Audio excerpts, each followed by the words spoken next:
अच्छे लोगों के साथ हमेशा बुरा क्यों होता है?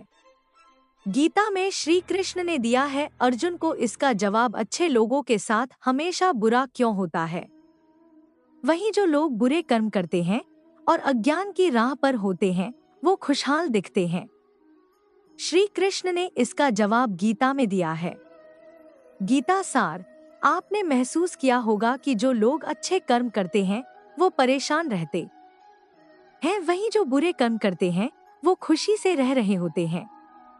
अच्छे कर्म करने वाले परेशान होते हैं कि आखिर उन्हें इतनी परीक्षा क्यों देनी पड़ रही है, जबकि जो अधर्म की राह में है वो खुश हैं और जिंदगी का लुत्फ उठा रहे हैं। अगर आपके मन में भी ये सवाल आया है तो आज हम आपको इसका जवाब देंगे। ये जवाब वो है जो भगवत गीता में लिखा है और श्री कृष्ण ने अर्जुन को दिया था। भगवत गीता में वर्णित कथा के अनुसार जब भी अर्जुन के मन में कोई दुविधा होती थी तो वो श्री कृष्ण के पास पहुंच जाते थे। एक बार की बात है, अर्जुन भगवान श्री कृष्ण के समीप आकर कहा कि वो दुविधा में है और इसका जवाब वो श्री कृष्ण से चाहते हैं। श्री कृष्ण ने पूछा कि क्या सवाल है? अर्जुन ने कहा, मुझे ये जानना है कि अच्छे लोगों के साथ हमेशा बुरा ही क्यों होता है, वहीं बुरे लोग खुशहाल दिखते हैं। अर्जुन के मुंह से ऐसी बातें सुनकर श्री कृष्ण मुस्कुराए और कहा, मनुष्य जैसा सोचता है और महसूस करता है वैसा कुछ नहीं होता है, बल्कि अज्ञानता की वजह से वो सच्चाई नहीं समझ पाता है। अर्जुन उनकी ये बात समझ नहीं पाए। इसके बाद श्री कृष्ण ने क्या कहा वो जानते हैं। श्री कृष्ण ने अर्जुन से कहा, पार्थ, मैं तुम्हें एक कथा सुनाता हूँ। उसे सुनकर तुम समझ जाओगे कि हर प्राणी को उसके कर्म के हिसाब से ही फल मिलता है। प्रकृति हर किसी को अपनी राह चुनने का मौका देती है। अब वो मनुष्य की इच्छा पर निर्भर करता है कि उसे धर्म की राह चुननी है या अधर्म की।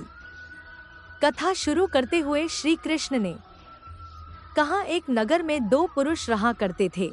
एक पुरुष व्यापारी था जिसके जीवन में धर्म की बहुत महत्ता थी। वो पूजा पाठ में यकीन रखता था। वो हर रोज मंदिर जाता था और दान धर्म भी करता था और हर रोज भगवान की पूजा करता था।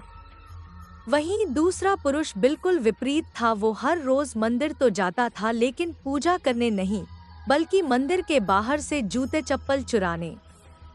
उसे दान और धर्म से कोई लेना देना नहीं था। समय बीतता गया और एक दिन बहुत जोर की बारिश हो रही थी। इस वजह से मंदिर में पुजारी के अलावा कोई नहीं था। ये बात जब दूसरे पुरुष को पता चली तो उसने कहा कि ये सही मौका है मंदिर का धन चुराने का। पंडित से नजर बचाकर उसने मंदिर का सारा धन चुरा लिया। उसी समय धर्म कर्म में विश्वास रखने वाला व्यक्ति भी मंदिर पहुंचा। दुर्भाग्य से मंदिर के पुजारी ने उसे ही चोर समझ लिया और चिल्लाने लगे। वहां लोग एकत्र हो गए और उसे बहुत मारा। किसी तरह वो बचते बचाते वहां से निकला तो दुर्भाग्य ने उसका साथ वहां भी नहीं छोड़ा। मंदिर के बाहर वो एक गाड़ी से टकरा गया और घायल हो गया। फिर वो व्यापारी लंगड़ाते हुए घर जाने लगा तो रास्ते में उसकी मुलाकात उस पुरुष से हुई जिसने मंदिर से धन चुराया था।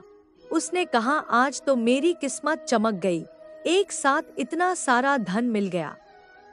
ये सब देखकर उसे बहुत बुरा लगा और उसने अपने घर से भगवान की सारी तस्वीरें निकाल दी। कुछ सालों बाद दोनों की पुरुषों की मृत्यु हो गई। मरने के बाद जब दोनों यमराज की सभा में पहुंचे और भले पुरुष ने दूसरे व्यक्ति को देखा तो उसे बहुत गुस्सा आया। उसने क्रोधित होकर यमराज से पूछ ही लिया, मैं तो हमेशा अच्छे कर्म करता था, दान में विश्वास रखता था।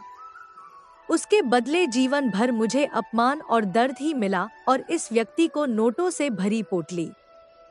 आखिर ऐसा भेदभाव क्यों? इस पर यमराज ने कहा, पुत्र, तुम गलत समझ रहे हो।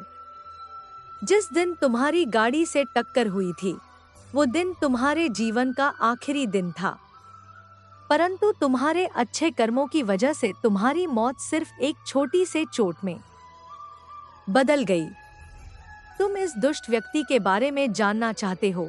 दरअसल इसके भाग्य में राजयोग था, मगर इसके कुकर्मों और अधर्म की वजह से वो सिर्फ एक छोटी सी धन की पोटली में बदल गया। कथा सुनाने के बाद श्री कृष्ण अर्जुन से कहते हैं, पार्थ, क्या अब तुम्हें तुम्हारे सवाल का जवाब मिल गया? ऐसा सोचना कि भगवान तुम्हारे कर्मों को नजरअंदाज कर रहे हैं, ये बिल्कुल भी सत्य नहीं है। भगवान हमें कब क्या किस रूप में दे रहा है मनुष्य को समझ में नहीं आता है, मगर आप अच्छे कर्म करते रहे तो भगवान की कृपा हमेशा बनी रहती है। इसलिए अपने अच्छे कर्मों को बदलना नहीं चाहिए, क्योंकि उसका फल हमें इसी जीवन में मिलता है। इसलिए मनुष्य का फर्ज है कि वो हमेशा अच्छे कर्म करते रहें, क्योंकि श्री कृष्ण ने गीता में भी बताया है कि किसी के द्वारा किया गया कर्म बेकार नहीं जाता है, चाहे वो अच्छा हो या बुरा। मैं आशा करता हूँ कि आपको यह कथा पसंद आई होगी, और यदि इस मेरे चैनल देसी सुविचार पर नए हो तो चैनल को सब्सक्राइब और वीडियो को लाइक और शेयर जरूर करें। साथ ही कमेंट बॉक्स में जय जय श्री कृष्णा लिखना ना भूलें। धन्यवाद।